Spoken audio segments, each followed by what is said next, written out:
जय हिंद दोस्तों चुनाव नतीजों में सरकारी कर्मचारियों और पेंशन भोगियों का फैक्टर है। जी हाँ दोस्तों, लोकसभा के चुनाव हो चुके हैं, उसके रिजल्ट भी आ चुके हैं, आपको पता ही है। तो फाइनली एनडीए जीत चुकी है, बहुमत का आंकड़ा वो पार कर चुकी है और सरकार बनाने जा रही है। और सरकार बनाने भी जा रही है या फिर कोई खेला तो नहीं हो जाएगा, कोई पलटी तो नहीं मार जाएगा, आप कमेंट बॉक्स में जरूर लिखें। जी हाँ दोस्तों, एनडीए सरकार तो बनाने जा रही है, आप देख रहे हैं बहुमत के आंकड़ों को भी पार कर चुकी है, लेकिन बीजेपी, जी हाँ दोस्तों, बीजेपी जो सिंगल पार्टी है वह जो है बहुमत के आंकड़े को छू नहीं पाई है, उससे थोड़ा दूर रह गई है दोस्तों। 272 बहुमत का आंकड़ा है, जबकि 2014 और 19 के चुनाव में बीजेपी सिंगल पार्टी मेजॉरिटी थी। अब देखिए दोस्तों, चुनाव जीतना या हारने के तो कई फैक्टर होते हैं, आपको पता ही है। कहीं विकास के नाम पे, कहीं जाति धर्म, कहीं रोजगार, कहीं मतलब मैं इसके बारे में दोस्तों इतना ज्यादा नॉलेज नहीं रखता हूं, लेकिन आप देख ही रहे होंगे कल से जो है कई प्रकार की बातें चल रही हैं कि जो है क्यों जो है बीजेपी पीछे रह गई, तो कई प्रकार की बातें चल रही हैं। लेकिन मैं दोस्तों अपने चैनल में केवल जो है बात करूंगा सरकारी कर्मचारियों और पेंशन भोगी फैक्टर्स के बारे में, क्योंकि दोस्तों इस फैक्टर के बारे में आपने देखा है कोई भी कुछ प्रकार की बात नहीं कर रहा है कि यह भी कोई फैक्टर हो सकता है, जबकि करोड़ों तक जो है जो कर्मचारी और पेंशन भोगी हैं वो मिलके करोड़ों में है, उनके परिवार मिलकर के जब हो जाते हैं तो 3-4 गुना और हो जाते हैं, 5 गुना और हो जाते हैं।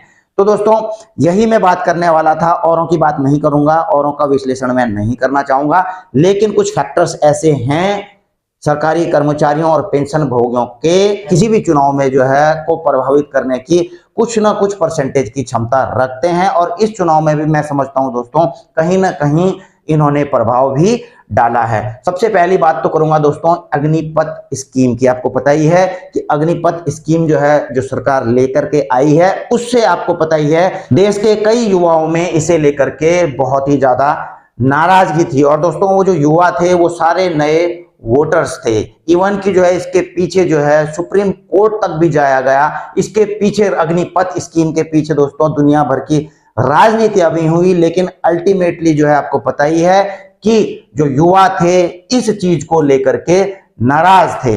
इसलिए दोस्तों यह फैक्टर भी मैं जरूर समझता हूं कि अग्निपथ स्कीम भी जो है इस चुनाव में जो है सरकार के विरुद्ध जो है काम किया है। दूसरा जो अगर बात करेंगे दोस्तों ओपीएस की, ओल्ड पेंशन स्कीम योजना, आपको पता है इस बार भी जो है काफी जंतर मंतर में भी और रामलीला मैदान में भी जो है ओल्ड पेंशन स्कीम को लेकर के बड़ी बड़ी रैलियां की गई, धरना प्रदर्शन किया गया सरकारी कर्मचारियों की तरफ से। आपको पता है 2004 से जो है एनपीएस लेकर के आई थी सरकार, और तब से जो है काफी प्रोटेस्ट चल रहा है। और इस बार बहुत ज्यादा प्रोटेस्ट हुआ था दोस्तों ओपीएस की बहाली को लेकर के। तो जो सरकारी कर्मचारी थे दोस्तों इससे सरकार से काफी नाराज थे, क्योंकि सरकार ने जो है इस पर कुछ भी रिस्पॉन्स नहीं किया, इस प्रकार का पॉजिटिव रिस्पॉन्स नहीं किया, तो इससे वो नाराज थे। दूसरा है दोस्तों ओआरओपी, आपको पता ही है सैन्य कर्मी हैं, पूर्व सैनिक हैं, उनका जो है बहुत बड़ा एजिटेशन चला था, उन्होंने जो है धरना प्रदर्शन किया था ओआरओपी को लेकर के। हालांकि दोस्तों यही सरकार ओआरओपी को लेकर के आई थी पूर्व सैनिकों के लिए, लेकिन दोस्तों उसमें जो कुछ विसंगतियां रह गई थी, जब उनकी पेंशन रिवाइज की गई तो उस पेंशन को जो विसंगतियां थी उसको दूर करने के लिए पूर्व सैनिकों की तरफ से बहुत बड़े जो हैं वहां पर प्रदर्शन रैलियां की गई, जंतर मंतर में की गई, और इधर उधर भी जो है अलग अलग राज्यों में भी इस प्रकार के धरना प्रदर्शन हुए। और सबसे बड़ी बात यह है कि दोस्तों सरकार चुप रही, सरकार ने कोई भी कार्रवाई इसके ऊपर नहीं की, तो कहीं ना कहीं जो है पूर्व सैनिक भी इससे जो है नाराज थे। अगला दोस्तों सरकारी कर्मचारी और पेंशन भोगियों के लिए आपको पता ही है कि 18 महीने का डीए डीआर जो कोविड काल का था, कोविड के समय जो है 18 महीने का डीए और डीआर फ्रीज कर दिया गया। जी हाँ दोस्तों, जहां तक मैं यहाँ की बात कर रहा हूँ ओआरओपी हो चाहे कुछ भी है, जैसा कि यह सरकार ही जो है ओआरओपी लेकर के आई थी, लेकिन दोस्तों आपको पता ही है ये होता ही है, ये एक नेचुरल है कि अगर कोई जो है आपको देता है तो उस चीज को जो है बहुत जल्दी भुला दिया जाता है, लेकिन अगर कुछ ले लिया जाए तो उस चीज को जो है याद बहुत ज्यादा रखा जाता है। और दूसरी बात दोस्तों अच्छी चीजें हों चाहे बुरी चीजें हों, आपको पता ही है राजनीति में अच्छी चीजें हों बुरी चीजें हों, बहुत जल्दी जो है उन चीजों को भुला दिया जाता है कि आपने क्या दिया क्या नहीं दिया, वो चीजें भुला दी जाती हैं। तो इसी प्रकार से यह भुला दिया गया कि आपने हमें ओआरओपी दी है, लेकिन इस चीज को याद रखा गया कि ओआरओपी के साथ में जो है आपने हमें विसंगतियां दी हैं, आपने उन्हें सही नहीं किया। तो ये चीज याद रखी गई है इसमें। दूसरा दोस्तों 18 महीने का डीए और डीआर मैंने आपको बता ही दिया है, जो कि फ्रीज कर दिया गया था और गवर्नमेंट की तरफ से जो है लगातार जो है सरकारी कर्मचारी और पेंशन भोगी उनके संगठन मांग कर रहे थे कि 18 महीने का डीए डीआर अब जब जो है स्थिति वित्तीय स्थिति देश की अच्छी है तो अब जो है यह डीए डीआर उनको दे दिया जाना चाहिए, लेकिन सरकार ने इस पर कोई रिस्पॉन्स नहीं किया और कहा कि हम इस बारे में कुछ नहीं सोच रहे हैं। तो कुल मिलाकर के यहाँ पर भी जो है कहीं ना कहीं ये भी एक फैक्टर था जो पेंशन भोगियों को नाराज करने वाला था। सर्विस जो केंद्रीय कर्मी हैं पेंशन भोगी हैं उनको जो है कहीं ना कहीं इससे फर्क पड़ता था। अगला जो डिफेंस का आपको पता है मिलिट्री सर्विस पे लगातार जो है इक्वल मिलिट्री सर्विस पे की डिमांड की जा रही है पूर्व सैनिकों के द्वारा। इसके ऊपर जो है दिल्ली हाई कोर्ट में केस भी चल रहा है, लेकिन केस दोस्तों इतना लंबा चल रहा है और सरकार की तरफ से इस पर कुछ भी रिस्पॉन्स नहीं किया जा रहा है। तो ऐसे में दोस्तों ऐसे में भी जो है पूर्व सैनिक कहीं ना कहीं जो है सरकार से नाराज थे, तो इसका भी एक फैक्टर हो सकता है दोस्तों। अगला है demand of formation of 8th पे कमीशन। आपको पता ही है कि 2026 से जो है 8वां पे कमीशन लागू होना है, जबकि जो है अभी तक जो है इसके लिए कोई भी कमेटी गठित नहीं की गई है और लगातार जो है सरकार से पूछा जा रहा है कि 8वां पे कमीशन कब गठित करेंगे, लेकिन सरकार की तरफ से अभी तक जो है पॉजिटिव रिस्पांस इसके ऊपर नहीं आया है कि हम करने भी जा रहे हैं या नहीं करने जा रहे हैं। कह रहे हैं कि हमने जो है अभी इस पर विचार नहीं किया है। तो दोस्तों अगर यह कमेटी पहले गठित हो जाती, चुनाव से पहले ही गठित हो जाती, तो कहीं ना कहीं जो है सरकारी कर्मचारियों पेंशन भोगियों का ध्यान इस तरफ जाता। लेकिन यहाँ पर भी जो है क्योंकि सबको हर कोई चाहता है कि भाई ये चीज हो जाती है तो एक भरोसा भी रहता है, लेकिन केवल यह डिमांड ही रह गई। कई संगठनों ने की भी है लेकिन जो है अभी तक जो है सरकार ने गठित नहीं की। तो कहीं ना कहीं जो है यह फैक्टर भी, देखिए मैं ऐसा नहीं कहता हूं कि पूरा जो है इसकी वजह से ये सारी चीजें हो गई, लेकिन कहीं ना कहीं दोस्तों ये सारी चीजें काम की हैं, चाहे वो 0.5% ही की हो 1% ही हो, लेकिन किया जरूर है कुछ ना कुछ। जो है पेंशन भोगियों और कर्मचारियों के मन में ये चीजें जरूर रहती हैं दोस्तों, क्योंकि उनको और चीजों की तरफ ज्यादा कम देखेंगे, लेकिन जो उनकी सैलरी और पेंशन में जो अलाउंसेज में ये जो वृद्धियां हो रही हैं वो इस चीज को ज्यादा महत्व देते हैं। अगला दोस्तों पेंशन में आपको पता ही है कम्यूटेशन का भी एक रिस्टोरेशन का अभी जो है पंजाब हरियाणा हाईकोर्ट की तरफ से आया था, जहां पर रोक दिया गया कम्यूटेशन का जो रिस्टोरेशन हो रहा था। जिन्होंने केस डाला था कि जो है 10 साल 8 महीने में खत्म हो जाना चाहिए, तो अभी रोक लगाई हुई है। तो कहीं ना कहीं सोशल मीडिया के माध्यम से कई पेंशनर्स को जो यह जानकारी मिली कि जो है काफी मात्रा में उनसे जो है कम्यूटेशन की रिकवरी हो रही है। तो यहाँ पर भी जो है कहीं ना कहीं पेंशनर्स में नाराजगी थी। तो मतलब कुल मिलाकर के एक होता है ना कि दिल में बस धीरे धीरे करके घड़ा भरता रहता है। तो ये छोटी छोटी चीजें हैं, एक चीज को मैं स्पेशली नहीं कह सकता हूं कि इसकी वजह से ऐसा हो गया, लेकिन जब चीजें एक एक करके होती रहती हैं तो आप समझ ही सकते हैं कि एक जो है भर जाता है तो बोलता है नहीं यार ये सही नहीं हो रहा, सारी चीजें सही नहीं हो रही। अगला जो है 50% डीए-डीआर मर्ज की भी कई बातें चल रही थी, ठीक है ना, गवर्नमेंट ने डिनाई कर दिया इस चीज को कि ऐसा कुछ नहीं, ठीक है ना।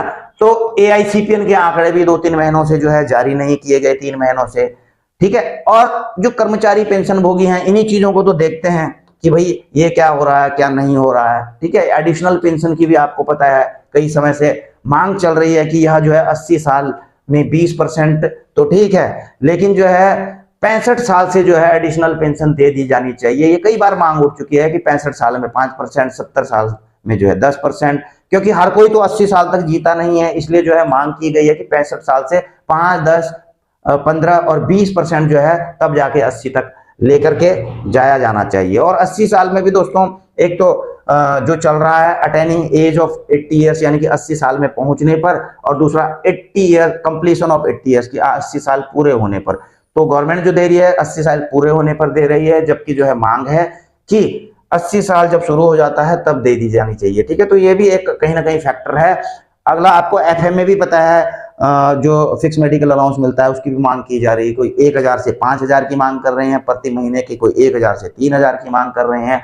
अगला, आपको पता है डिसेबिलिटी पेंशन का रूल ही बदली कर दिया गया। जो डिसेबिलिटी एलिमेंट था उसका नाम जो है इम्पेयरमेंट रिलीफ कर दिया गया दोस्तों। और इसमें दोस्तों, इसमें हुआ क्या कि कुछ चेंजमेंट हुए, जो भी चेंजमेंट हुए होंगे, लेकिन दोस्तों इससे जो पेंशन भोगी थे डिफेंस के, उनके पेंशन भोगी या कर्मचारी जो भी हैं, उनके दिमाग में एक चीज है कि अब डिसेबिलिटी पेंशन जो है बंद कर दी गई है, इसका नाम चेंज कर दिया गया, लेकिन जो है डिसेबिलिटी पेंशन ही बंद कर दी गई। तो कुल मिला के एक कंफ्यूजन पैदा हो गया। हालांकि दोस्तों इसके लिए जो है सीडीएस चौहान साहब को आगे आना पड़ा और उन्होंने कहा कि डिसेबिलिटी पेंशन रूल में कोई भी बदलाव नहीं किया गया। और जो है इसका आर्मी हेडक्वार्टर, ये जो है मिनिस्ट्री ऑफ डिफेंस ने भी निकाला कि there is no change in the rate of impairment relief with disability element की, इसमें कोई भी चेंज नहीं किया गया। लेकिन दोस्तों कहीं ना कहीं जो है जो पेंशनर्स थे और जो सर्विस में थे उनको जरूर लगा है कि कुछ ना कुछ तो हुआ है इसमें। ठीक है ना। अगला दोस्तों, आपको पता ही है, चलो ये बातें तो अलग हो ही गई दोस्तों कि क्या हुआ, बाकी ये तो नॉलेज वाली बात है। आपको पता ही है शेयर मार्केट कितनी बुरी तरह से जो है कल डूबा है। आप देख ही रहे हैं 4000 से ज्यादा जो है, पहले तो 7000 भी पहुंच गया था सेंसेक्स, ठीक है ना, इससे नीचे पहुंच चुका है। और जो पहुंच चुका था 4 तारीख को, ठीक है, जब रिजल्ट आना शुरू हुए। और 3 तारीख को, 3 जून का क्या हाल था दोस्तों, जब एग्जिट पोल दिखाए गए थे तो आप देख रहे हैं 2500 पॉइंट ऊपर चला गया था, यानी कि 12 लाख करोड़ का जो है मुनाफा हुआ था इन्वेस्टर का। लेकिन 4 तारीख को क्या होता है दोस्तों, 4 तारीख को जो है तकरीबन जो है 31-32 लाख करोड़ का नुकसान हो जाता है इन्वेस्टर को। तो ये एग्जिट पोल जो दिखाए गए थे, तो कम से कम चलो ठीक है 1-8% मानते हैं गलती हो सकती है, 2%, लेकिन इतना कहां से हो जाता है कि आप 350 से ऊपर दिखा रहे हैं और जो है यहाँ 300 से भी नीचे आ रही है। तो कहीं ना कहीं यहाँ पे तो कोई खेला नहीं है, कोई कंसिपरेंसी तो नहीं है कि जो है मार्केट में को ऊपर नीचे करने का क्या था सीन, कोई हम तो नहीं कह सकते। आप भी अपनी राय रख सकते हैं दोस्तों, क्योंकि सोशल मीडिया में इस प्रकार की कई प्रकार की बातें चल रही है। क्योंकि यह लाख 2 लाख या करोड़ की बात नहीं दोस्तों, 12 लाख करोड़ और 32 लाख करोड़ का नुकसान। और नुकसान किसका होगा, जो इन्वेस्टर हैं हमारे जैसे हैं, जो छोटे मोटे जो पैसा 1 लाख 2 लाख 5 लाख रुपए यहाँ पर लगा देते हैं, कोई करोड़ों भी लगाते हैं, कोई हजारों में भी लगाते हैं और कोई नहीं भी लगा। आपके भी लगे हैं तो कमेंट बॉक्स में जरूर लिखना, क्योंकि कुछ लोगों ने तो फायदा भी उठा लिया है, लेकिन किसी का जो है बड़ा नुकसान यहाँ पर हो भी गया है। तो दोस्तों कुल मिलाकर के आपने देख ही लिया। इसके अलावा भी कई पॉइंट हो सकते हैं कर्मचारियों पेंशन भोगियों के, आपसे भी मैं राय मांगूंगा, आप उसको कमेंट बॉक्स में लिख सकते हैं कि और क्या मुद्दे हो सकते हैं। अभी मेरे दिमाग में नहीं आ रहे, हालांकि बहुत चीजें होती हैं, लेकिन आप उसमें कमेंट बॉक्स में लिख सकते हैं और क्या क्या मुद्दे थे। अन्य मुद्दों की बात नहीं करूंगा मैं दोस्तों, ठीक है, अन्य मुद्दे अलग चीज हैं। मैं केवल जो है सरकारी कर्मचारियों और पेंशन भोगियों से रिलेटेड ही बात कर रहा हूं। अगली बात दोस्तों, लोकतंत्र में मैं आपकी राय भी जानना चाहूंगा कि अब जब जो है बीजेपी कोलिशन गवर्नमेंट बना रही है, कोलिशन तो क्या कहेंगे, मतलब जो एनडीए सरकार अब बन रही है, तो क्या नई सरकार की नीतियों में कुछ बदलाव हो सकता है? क्योंकि दोस्तों अब जो है बीजेपी का एक मुश्त जो है आप देख ही रहे हैं बहुमत में नहीं है, लेकिन एनडीए का बहुमत है, ठीक है ना। हालांकि उसमें कभी भी कुछ भी हो सकता है, नहीं हो सकता, वो आगे की बात है, देखते रहेंगे, ठीक है। लेकिन क्या इसमें बदलाव हो सकता है? बीजेपी को सोचना पड़ेगा, सरकार को अब यह सोचना पड़ेगा कि जो नीतियां अभी तक चल रही थी सरकारी कर्मचारियों पेंशन भोगियों, और जगह और सेक्टर में तो करेंगे, लेकिन क्या इसको भी अपने विश्लेषण में लेकर के आएंगी कि पेंशन भोगी और सरकारी कर्मी लगातार जो है इस चीज की मांग कर रहे हैं, नाराजगी उसके अंदर थी, तो कुछ बदलाव कर सकती है। अग्निपथ को लेकर के क्या कुछ उसको उसमें चेंजमेंट कर सकती है, वापस ले सकती है, ओल्ड पेंशन स्कीम को लागू कर सकती है, या फिर जो है ओआरओपी एमएसपी के कई मुद्दे हैं, कहीं ना कहीं जो है संगठनों के साथ बात करके इसको जो है सेटल कर सकती है। तो ये सारी चीजें दोस्तों देखने वाली होंगी। आप भी अपनी राय रख सकते हैं कि क्या ऐसा हो सकता है, क्योंकि दोस्तों जब भी सरकार बदलती है वो नए तरीके से काम करना शुरू करती है, और जब सरकार को इस प्रकार का दोस्तों नई सरकार को कहीं ना कहीं झटका तो लगा है दोस्तों, कहीं ना कहीं झटका लगा है कि आखिर ऐसा हुआ क्या है, और इस बार सोचेंगे जरूर दोस्तों कि ऐसा हुआ क्या है। तो कुल मिलाकर वीडियो अपनी यहीं पर समाप्त करता हूं। वीडियो अगर आपको अच्छी लगी तो लाइक शेयर कर सकते हैं, चैनल में नए हैं तो चैनल को सब्सक्राइब करके बेल आइकन का घंटा दबा सकते हैं, ताकि आपको मेरी आने वाली वीडियो की नोटिफिकेशन मिलती रहे। जल्द मिलेंगे नई वीडियो में नई जानकारी के साथ। जय हिंद, वंदे मातरम।